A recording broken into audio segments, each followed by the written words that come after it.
বিশ্বের নানা প্রান্তের খেলাধুলার খবর নিয়ে আমাদের নিয়মিত আয়োজন খেলার সময়, আর এই আয়োজনে আপনাদের সঙ্গে আছি আমি এসএন ইকবাল। প্রথম ম্যাচ হারের হতাশা ভুলে আবারও মাঠে নামছে বাংলাদেশ। ব্যাটিংয়ের শক্তি বাড়াতে একাদশে ইঙ্গিত মিলছে পরিবর্তনের। এই ম্যাচ জিতে সিরিজের সমতায় ফিরতে চান টাইগার অধিনায়ক মাহমুদুল্লাহ রিয়াদ। অন্যদিকে এক ম্যাচ হাতে রেখেই সিরিজ নিশ্চিত করতে চায় পাকিস্তান। মিরপুরে ম্যাচ শুরু দুপুর 2টায়। প্রথম ম্যাচে দারুণ সম্ভাবনা জাগিয়েও জিততে জিততে হেরে যাওয়া আরও এক হতাশার গল্প সঙ্গী টাইগারদের। এবার প্রত্যাশাটা ঘুরে দাঁড়ানোর। স্বল্প পুঁজি নিয়েও প্রতিপক্ষ শিবিরে যেভাবে কাঁপন ধরিয়ে দিয়েছিলেন তাসকিন মেহেদীরা, তাতে পাসমার্ক তারা পেতেই পারেন। দ্বিতীয় টি-20-র আগে রিয়াদের জন্য যদি স্বস্তি হয় বোলিং, তবে অস্বস্তির নাম ব্যাটিং। কিছুতেই যেন বাগে আসছে না তা। পরিবর্তন তত্ত্বে সৌম্য, লিটন, মুশফিকদের ছাঁটাইয়েও আসেনি প্রত্যাশিত সাফল্য। ব্যর্থ শান্ত, সাইফরা। তবুও এ ম্যাচে তাদের একাদশে থাকাটা প্রায় নিশ্চিত। মিডল অর্ডারে শক্তি বাড়াতে অভিষেক হতে পারে ইয়াসির রাব্বির। টেকনিকের বেশিতেই আনপ্রেডিক্টেবল পাকিস্তান জানান দিয়েছে তাদের শক্তিমত্তা। বাবরের এই দলটা আছে দারুণ ছন্দে, চাপার মুহূর্তেও কার্যকর তাদের টেলেন্ডার। তবে এবার ওপরের সারির ব্যাটারদের কাছ থেকেও তুমুল প্রতিরোধ চান বাবর। সিরিজ নিশ্চিত করতে চান এক ম্যাচ হাত। দ্বিতীয় টি-20-তে পাকিস্তান মাঠে নামতে পারে অপরিবর্তিত একাদশ নিয়েই। মাহবুব রিমন, সময় সংবাদ, ঢাকা। এই মুহূর্তে মিরপুর শেরে বাংলা স্টেডিয়ামে আছেন রিপোর্টার মাহবুব রিমন। সেখানকার সবশেষ খবর জানতে আমরা এখন সরাসরি যুক্ত হচ্ছি তার সঙ্গে। রিমন,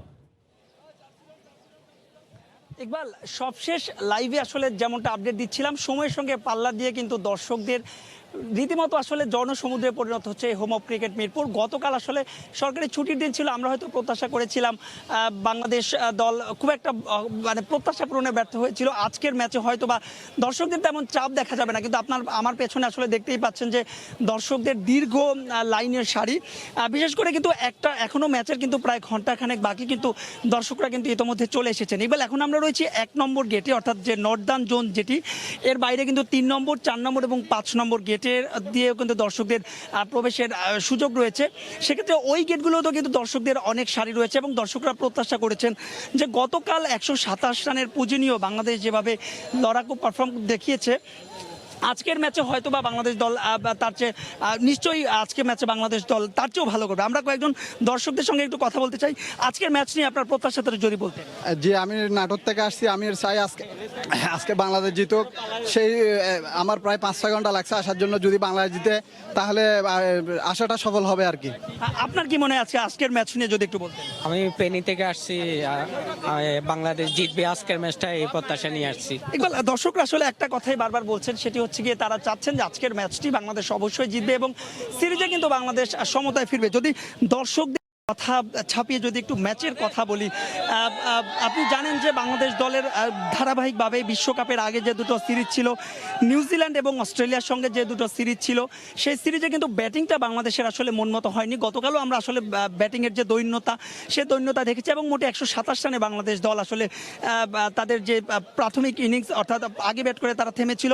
তারা প্রত্যাশা করছেন আজকে হয়তো বাংলাদেশের ব্যাটিংটা ভালো হবে, কারণ বাংলাদেশের যে বোলিং লাইন আপ এবং মিরপুরের যে উইকেট, তারা বলছেন যে যদি বাংলাদেশের ব্যাটিংটা মোটামুটিও তারা মানে যে প্রত্যাশা রয়েছে সে প্রত্যাশার যদি অর্ধেকটাও তারা করতে পারে, সেক্ষেত্রে কিন্তু বাংলাদেশ দলের বোলারদের ওপর তারা আস্থা রাখছেন। অর্থাৎ একটা বিষয় কিন্তু বলাই যায় যে আজও কিন্তু ব্যাটারদের দিকে সবার আসলে নজরটা থাকবে। সেক্ষেত্রে স্কোয়াডটা কেমন হতে পারে, আমরা যতদূর জানতে পেরেছি ইয়াসির আলী চৌধুরী রাব্বি, যিনি কিনা 2019 সাল থেকে টেস্ট, ওয়ানডে, টেস্ট এবং ওয়ানডেতে কিন্তু দলে থাকলেও কখনোই তার অভিষেক হয়নি। এবার কিন্তু টি-20 তিনি দলে রয়েছেন। আমরা যতদূর জানতে পেরেছি আজকের ম্যাচে হয়তো বা ইয়াসির আলী চৌধুরী রাব্বির অভিষেক হতে পারে। তো ইকবাল, এই ছিল আমার কাছে মিরপুর থেকে সবশেষ খবর। ইকবাল, এদিকে দীর্ঘ 19 মাস পর দর্শকদের ফেরার ম্যাচটা স্মরণীয় করে রাখতে পারল না টিম টাইগার। তাই তো হতাশাকে সঙ্গী করে স্টেডিয়াম ছেড়েছেন তারা।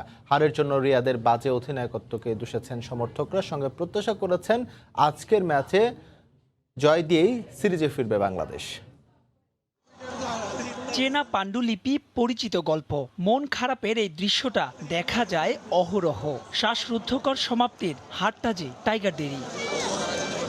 19 মাস পরে দর্শকদের প্রত্যাবর্তনের ম্যাচটা হলো না স্মরণীয়, হলো না ঘরের মাঠে পাকিস্তান বধের মহাকাব্য।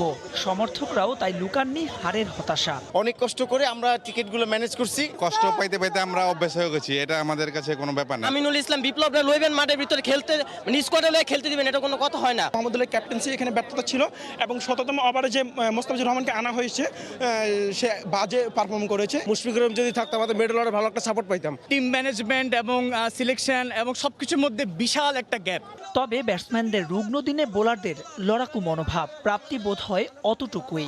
দর্শকরা বলছেন পরের ম্যাচে নিশ্চয়ই ঘুচবে অপূর্ণতা। হারি জিতি আমরা বাংলাদেশের সাথেই আছি। স্বল্প পুঁজি নিয়েও আমরা দারুণ ফাইট করেছি। ইনশাল্লাহ আশা করতেছি আমরা নেক্সট 2 ম্যাচ জিতে আমরা সিরিজটা ইনশাল্লাহ জয় করব। আমরা আশা করছিলাম যে আমাদের বাংলাদেশ জিতবে, কিন্তু যেভাবে হোক বাংলাদেশটা হেরে গেছে, দুঃখ পাইছি। পরের ম্যাচটা আমরা মনে করি যে বাংলাদেশ আরো ভালো খেলবে। এর আগে সকাল গড়িয়ে দুপুর সময়ের সঙ্গে পাল্লা দিয়ে দর্শকদের স্রোত দেখেছে ওই মিরপুর। সবার চোখেই ছিল ম্যাচ জয়ের ক্ষুধা। আশা করে এসেছি খেলা দেখবো, খেলা উপভোগ করবো। আমরা আজকে জিতবো, পাকিস্তানকে হারিয়ে দেব। অতীতে ভালো খেলছে, সামনে ভালো খেলবে, সেই প্রত্যাশায় মানুষ আজকে স্টেডিয়ামে আসছে। জয় কিংবা হার, গ্যালারি প্রকম্পিত হয় বাংলাদেশ বাংলাদেশ স্লোগানে। সমর্থকরা তো অনেক দিল, এবার তাদের পাওয়ার পালা। দ্বিতীয় ম্যাচে সে আবদার শুনবে তো রিয়াদের দল। অ্যাশেজ শুরুর আগে বড় ধাক্কা খেল অস্ট্রেলিয়া।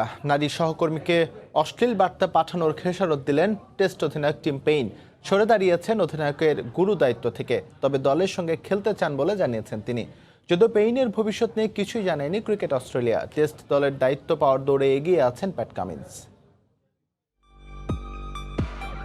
কদিন আগে দুবাই জয় করে দেশে ফিরেছে অস্ট্রেলিয়া। নিজেদের ক্রিকেট ইতিহাসে প্রথমবারের মতো ঘরে তুলেছে টি-20 বিশ্বকাপের ট্রফি। সামনেই মর্যাদার অ্যাশেজ সিরিজ। চিরপ্রতিদ্বন্দ্বী ইংল্যান্ডের বিপক্ষে অ্যাশেজে লড়তে মুখিয়ে আছে দল। খুব বেশি সময় হাতে নেই। এর ঠিক আগে অস্ট্রেলিয়া দল খেল বড় ধরনের ধাক্কা। অধিনায়ক টিম পেইনকে হারালো অজিরা। নারী সহকর্মীকে অশ্লীল বার্তা পাঠানোর অভিযোগ আছে পেইনের নামে। সেটাই এখন খতিয়ে দেখছে ক্রিকেট অস্ট্রেলিয়া। এর মাঝে দলের টেস্ট অধিনায়কের পদ থেকে সরে দাঁড়ানোর সিদ্ধান্ত নিয়েছেন পেইন। ঘটনাটা মূলত 2017 সালের। তখন তাসমানিয়া ক্রিকেটের এক নারী কর্মীকে আপত্তিকর বার্তা পাঠিয়েছিলেন পেইন। ফক্স স্পোর্টস জানাচ্ছে সেই বার্তায় ছিল কিছু উত্তেজক কথাবার্তা, যাতে ছিল পরিষ্কার যৌন কর্মের আহ্বান। তা নিয়ে পরের বছর সেই নারী কর্মী অভিযোগ জানান অজি ক্রিকেট বোর্ড ও তাসমানিয়া ক্রিকেটের কাছে। সে যাত্রায় তদন্তে পার পেয়ে যান পেইন। তবে সম্প্রতি আবার সেই ঘটনা সামনে চলে এসেছে। আর তাই এবার নিজের অপরাধ স্বীকার করে অধিনায়কত্ব থেকে সরে দাঁড়িয়েছেন পেইন। ইতোমধ্যে তার সিদ্ধান্তকে সম্মান জানিয়ে ক্রিকেট অস্ট্রেলিয়া তার পদত্যাগপত্র গ্রহণ করেছে। পেইনের এমন সিদ্ধান্তের কারণে অস্ট্রেলিয়াও পড়ে গেছে বেশ বিপাকে। 3 সপ্তাহের কম সময়ের মধ্যে যে খুঁজে বের করতে হবে নতুন টেস্ট অধিনায়ক। তবে পরিস্থিতি বলছে দায়িত্বটা বর্তাবে তার সহকারী প্যাট কামিন্সের ওপর। কিন্তু সেটা হলে 65 বছর পর প্রথমবারের মতো কোনো বোলারের ওপর বর্তাবে অজি অধিনায়কের দায়িত্ব। 1956 সালে দলটির অধিনায়কের দায়িত্ব পালন করেছিলেন অফ স্পিনার ইয়ান জনসন।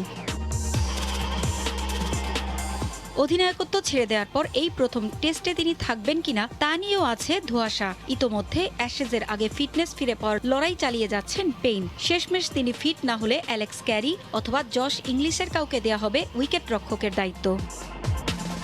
পারভিন আক্তার, সময় সংবাদ। সব ধরনের ক্রিকেট থেকে অবসরের ঘোষণা দিলেন এবি ডিভিলিয়ার্স। আন্তর্জাতিক ক্রিকেটকে আগেই বিদায় বলেছিলেন দক্ষিণ আফ্রিকান ব্যাটার। তবে আইপিএল ও বিগ ব্যাশ সহ ফ্র্যাঞ্চাইজি ক্রিকেটে খেলা চালিয়ে যাচ্ছিলেন। কিন্তু এখন থেকে আর কোনো স্বীকৃত ম্যাচেই দেখা যাবে না মিস্টার 360 ডিগ্রিকে। দ্রুততম ওয়ানডে সেঞ্চুরিয়ানের প্রতি বিদায় বেলায় কৃতজ্ঞতা প্রকাশ করেছে ক্রিকেট বিশ্ব। শেষ হলো সব অভিমান পর্ব। জাতীয় দলে ফেরা না ফেরার দ্বিধা। প্রোটিয়া ক্রিকেট জাদুকর সিদ্ধান্ত নিয়ে ফেলেছেন, আর অপেক্ষা করবেন না। টুইটার বার্তায় এবি ডিভিলিয়ার্স জানিয়ে দিয়েছেন সব ধরনের ক্রিকেট থেকে বিদায়ের কথা। আর তাতেই সমাপ্তি ঘটেছে এক বর্ণিল ক্যারিয়ারের। আন্তর্জাতিক ক্রিকেট থেকে আগেই অবসর নিয়েছিলেন এবি। তবে আবারও জাতীয় দলের জার্সিতে মাঠে ফেরার আগ্রহের কথা জানিয়েছিলেন। কিন্তু প্রোটিয়া বোর্ডের অন্তর্কোন্দলে হয়নি ফেরা। আধুনিক ক্রিকেটকে বদলে দেওয়ার অন্যতম রূপকার ডিভিলিয়ার্স ফিরতে পারেননি বোর্ড কর্তাদের গোয়ার তুমির কারণে। আন্তর্জাতিক ওয়ানডে ও টি-20 মিলিয়ে আছে 11,000 রান। এই দুই ফরম্যাটে সেঞ্চুরি 25টি আর 50 63টি। ওডিআইতে তার 16 বলে 50 আর 31 বলে সেঞ্চুরি দ্রুততম 50 আর সেঞ্চুরির রেকর্ড। তবে শুধু শর্টার ফরম্যাটেই নয়, টেস্টেও দুর্দান্ত দক্ষিণ আফ্রিকান ব্যাটার। স্বীকৃত টি-20 দিয়ে নিজেকে অনন্য উচ্চতায় নিয়ে গেছেন এবি ডিভিলিয়ার্স। সব মিলিয়ে 340 ম্যাচে প্রায় 9,500 রান তার ঝুলিতে আছে, 4 সেঞ্চুরি আর 69টি 50, স্ট্রাইক রেট 150। বিদায় বেলায় ধন্যবাদ জানাতে ভোলেনি তাকে। ব্যাট হাতে জাদু দেখানো প্রোটিয়াকে শুভকামনা জানিয়েছেন অনেকেই, বলেছেন বিদায় এবি, 22 গজে তোমাকে অনেক মিস করব। মাকসুম আলম খান, সময় সংবাদ। ইতিহাসের খুব কাছে গিয়েও পারল না বাংলাদেশ। এশিয়ান আর্চারির রিকার্ভ মিশ্র দ্বৈতের ফাইনালে দক্ষিণ কোরিয়ার কাছে 5-1 সেটে হেরে গেছে বাংলাদেশের 2 আর্চার রুবেল ও দিয়া। হারলেও রৌপ্য পদক জিতেছে বাংলাদেশ, যা এশিয়ান আর্চারিতে এখন পর্যন্ত বাংলাদেশের সেরা অর্জন। এশিয়ান আর্চারি চ্যাম্পিয়নশিপে শেষ দিনে ইতিহাস গড়ার পথে বাংলাদেশ। রিকার্ভ মিশ্র দ্বৈতে ফাইনালে দিয়া সিদ্দিকী ও রুবেল জুটি। প্রতিপক্ষ আর্চারিতে র্যাঙ্কিং 1 নম্বর দল দক্ষিণ কোরিয়া। রোদ ঝলমলে সকাল বাংলাদেশকে আশা দেখাচ্ছিল। প্রথম 2 সেটে বাংলাদেশ যেন কিছুটা দুলছিল।